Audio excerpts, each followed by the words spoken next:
மீட்டோட நாங்கள் கண்டக்ட் பண்ணுறது வந்து இந்த பிளட் டொனேஷன் வந்து ரொம்ப ரொம்ப இம்பார்ட்டன்ட். நம்ம இப்போ எல்லாமே டாக்டர்ஸ் பேசினாங்க, டோனர்ஸ் பேசினாங்க, பேஷண்ட் அதனால உயிர் காப்பாற்றப்பட்ட பேஷண்ட்லாம் பேசினாங்க.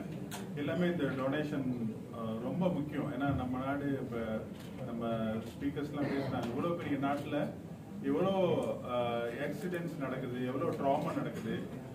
இது இல்லாமல் நான் ட்ராமா கூட பிளட் டொனேஷன் நிறைய மேஜர் சர்ஜரிஸ்லாம் தேவைப்படும். அப்போ இது அவேர்னஸ் வந்து ரொம்ப அதிகமாக டாக்டர் ஜவஹர்லால் சொன்னார். ஆரம்பத்தில் நிறைய இருந்துச்சு, இப்போ எல்லாம் நார்மலாக நினச்சிட்டு அந்த அவேர்னஸ் இல்லாமல் போயிடுச்சோன்ட்டு. பட் திருப்பி நம்ம மக்களுக்கு இது சொல்ல வேண்டிய கட்டாயமாக இருக்குது. ஏன்னா நிறைய ஹாஸ்பிட்டல்ஸ் வந்து இப்போ நம்மக்கிட்ட இருக்காங்க, நிறைய சர்ஜரிஸ் நடக்குது, நிறைய உயிர் காப்பாற்ற வேண்டிய ப்ரொசீஜர் ஒரு பக்கம். அது இல்லாமல் நம்ம எலெக்டிவாக பண்ணுற சர்ஜரி கூட டொனேஷன் தேவைப்படும்.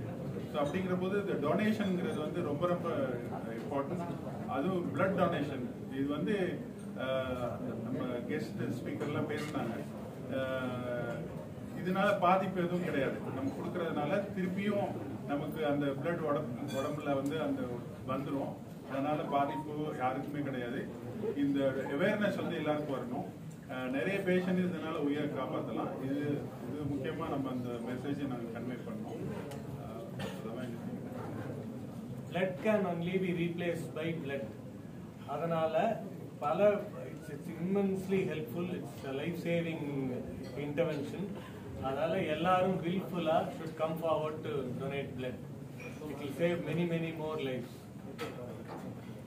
இந்த ஈவெண்ட் வந்து மெயினாக பண்ணது வந்து ஃபர்ஸ்ட் டோனரை என்கரேஜ், இது ஒரு நம்ம ஹானர் பண்ணுறோம். ஏன்னா அவ்வளோ ஃப்ரீக்வெண்ட்டாக வராங்க, டொனேட் பண்ணுறாங்க, எந்த ஒரு பலன் இல்லாமல் எவ்வளோ கஷ்டப்பட்டு அவங்களும் ட்ராவல் பண்ணி அவங்களோட நீட்ஸ் வேறையெல்லாம் விட்டுட்டு வந்து டொனேட் பண்ணுறாங்க. அதை ஹானர் பண்ணுறது. இதை பார்த்துட்டு நாளைக்கு இன்னைக்கு வர்ற ஜென்ரேஷன்ஸ் நிறைய பேர் இன்னும் பயந்து இருக்கிறவங்கலாம் முன் வரணும். வந்தால் நாங்கள் அதுக்கு சொல்யூஷன்ஸ் ஷுவராக கொடுப்போம். ஏன்னா எடுக்கலாமா வேண்டாமா, அவங்களுக்கு எடுத்தா என்ன, ஏன்னா எந்த பாதிப்பும் வராதுன்றது எங்களுக்கு நல்லா தெரியும். அவங்களுக்கு அதுக்கேற்ற மாதிரி பண்ணுறதுக்கு இதை மோட்டிவேட் பண்ணுறது தான் டோனர்ஸ். அதை கெஸ்ட் மூலமா இன்னும் நிறைய பேர் ப்ரெஸ் மூலமா தெரியும் எவ்வளோ வரைக்கும் அவேர்னஸ் கொடுக்கலாம். அதுக்காக தான் இந்த ஈவெண்ட்டை ஆரம்பிச்சோம்.